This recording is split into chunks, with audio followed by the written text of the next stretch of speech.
What's going on? Tanya Eliza here from TanyaEliza.com. And in this video, what I'm going to do is I'm going to show you how to close more business faster without following up with your prospects a million times over and over. So stay tuned.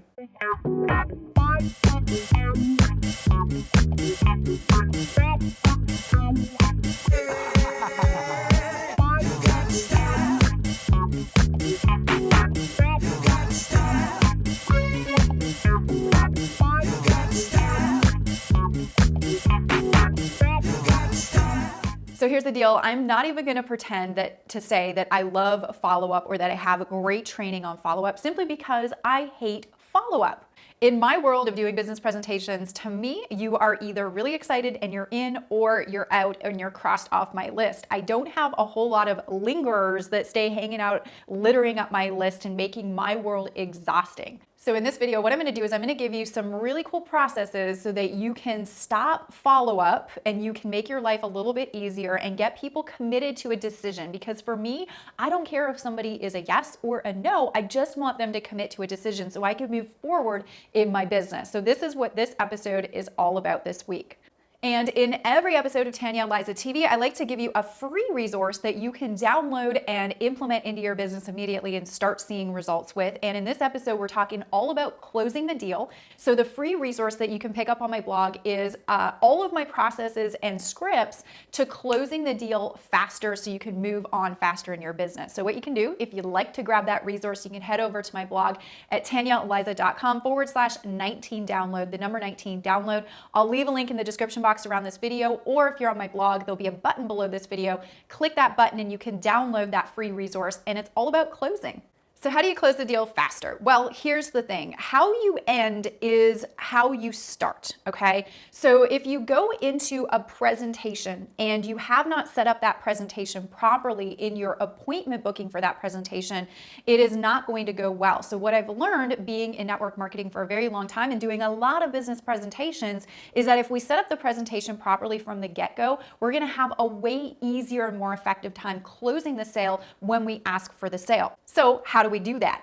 So what you want to do is you want to make sure when you're setting the appointment with your prospect, you want to make sure that they are going to be able to give you their undivided attention for the time that you need it. They're also going to be in a position to take the next step. So for example, I would never set an appointment with somebody just off the cuff really quickly, and they might be watching the business presentation that I send them at their kid's soccer game, and they might be in the middle of everything and there's a lot going on. So there's really no way for them to make an educated decision. So I'm always going to make sure that I schedule the opportunity for them to take a look at what I'm showing them so that they can make a decision and they'll be in the right state to be able to do that. So that's number one.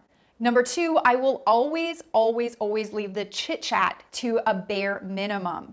And I know for us ladies, this is going to be really hard to do because sometimes when we get nervous or we get put into a business presentation scenario, if we aren't seasoned yet, we tend to talk a lot, and all the talk has nothing to do with business. So when my business hat is on, my business hat's on, and when my chit chat social life hat's on, it's a different hat. So when I go into the presentation, it is right away, we have a format, we have a process that we follow. In that download that I give you in this week's episode, it'll share more specifics on the complete process, but I make sure I'm following my steps and I'm chit-chatting very little. And if your prospect wants to chit-chat with you, what I'll typically say is I'll go, hey, we can talk more about that after I share with you what I wanted to share with you. And we'll kind of move it on to the next thing. Now, something that can really help avoid people's I want to think about it at the end of the presentation is if you do an emotional trigger with them.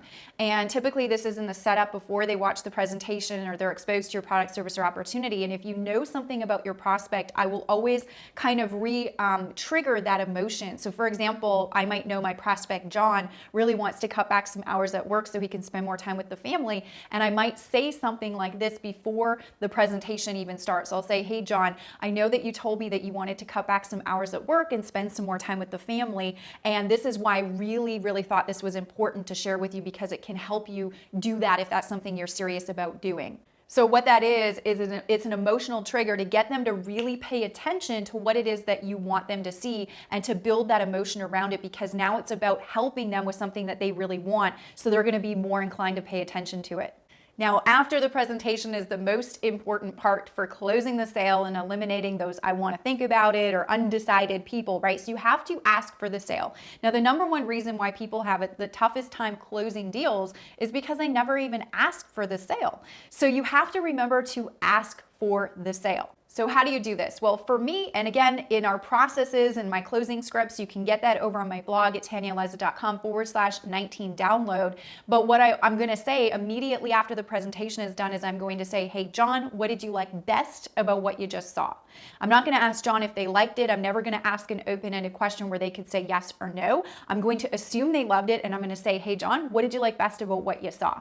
Now, John's going to tell me everything that he loved best, which is what I want to know, so I can listen and know which direction that we're going to go with them. And then what I'm going to say is, great, John, do you see an opportunity for yourself? And if the answer is yes, we know we can go forward. If the answer is no, we've just gotten our decision and we can cross them off our list. Now, if the answer is yes, obviously what you want to do is you want to take that further and you want to ask for the sale. So here's what I do. I just say, hey, great, John, awesome. Is there anything else you need to know before we get you started? And that's my closing line. It's really as simple as that. It's kind of, soft, or I'll just say, great, welcome to the team, or great, is there anything else you need to know before you get started? I have a couple of scripts that I like to use that fit my personality best and that are fun and exciting for them to also hear. And then what you'll do is you'll get them started. Now, if there is anything else that they need to know, they're going to tell you. If they have any other questions, you're going to help them answer those questions. And then again, great, is there anything else you need to know before you get started? And then you'll close the deal. Now, for me, those stragglers are the ones that say I want to think about it. Now, you just have to understand, and I had a coaching call with one of my new teammates the other day, you have to understand that when somebody says, I want to think about it, I'm interested, this looks good, I want to think about it, they just have some unanswered questions that they have, and you want to be the one to figure out what questions they have, and you want to be the one to answer them. The last thing that you want is them going over to Google or trying to figure out the answers themselves on the internet, right? So if somebody says that they want to think about it, you want to drill down to find out what it is that they want to think about. So here's what I'll say. If somebody says, hey, this looks good, this looks interesting, I want to think about it, I'll say, great. Typically when somebody says to me they want to think about it, it's because they have a couple of unanswered questions. Do you mind sharing with me what exactly it is that you want to think about, or what is it that you have to think about? And you want to drill down with your prospect. If they do truly see an opportunity for themselves, you want to help them to schedule the next time for them to get started and help them to figure out, their answers to their questions that they have. And you'll never know what they are unless you ask them what it is that they have questions on. So make sure that you're being that professional marketer in finding out what the real objection or question is, and then leading them to the next appointment date. And here's the best tip that I can give you on making sure that you don't have to do a million-time follow-up on somebody and waste their time, and more importantly, waste your time. The best tip that I have is to always, if you have somebody that sees an opportunity for themselves and they want to get started, if they need a little bit more time, make sure that you always have the next appointment time scheduled with them in your calendar and in theirs. You don't want to be sitting there following up with them and saying, hey, are you ready to get started yet? Hey, are you ready to get started yet? That's annoying to them as much as it's annoying to you. So just tell them, look, okay, great. How long do you need to get started? How long do you need to think about this before we get you started? And if they say they need 2 days or 3 days, great. Let's make an appointment time on both our calendars so that I'm not bugging you and calling you. We actually have a goal date that we're working towards. And then plan that in their calendar with them, confirm the time, plan that in your calendar, confirm the time, and then move on. So either in my list of prospects, either people are a yes, they are a no, or they have the next time that they're going to be connecting with me to get started scheduled beside their name. So did this help you? I hope that it did. I don't want to have any more stragglers on anyone's list anymore. They're either in or they're out or they're scheduled to be in on your list. Those are the only 3 categories that you should have for your list. And if you want to know my complete process for closing and the scripts that I use for transitioning into closing questions and the processes that I have, make sure you grab this week's resource. It's absolutely free on my blog at tanyaliza.com/19download. Make sure you pick it up. I know you're going to love it. And if you think anybody else would love or find value in this video like you did, make sure to share it via one of the share links around this video. Make sure to like it. And if you have any cool business tips that are working with you in your business that you'd like to share, join the conversation below in the comment section. I'd love to converse with you and get to know you more. We will see you on the next episode of Tanya Eliza TV.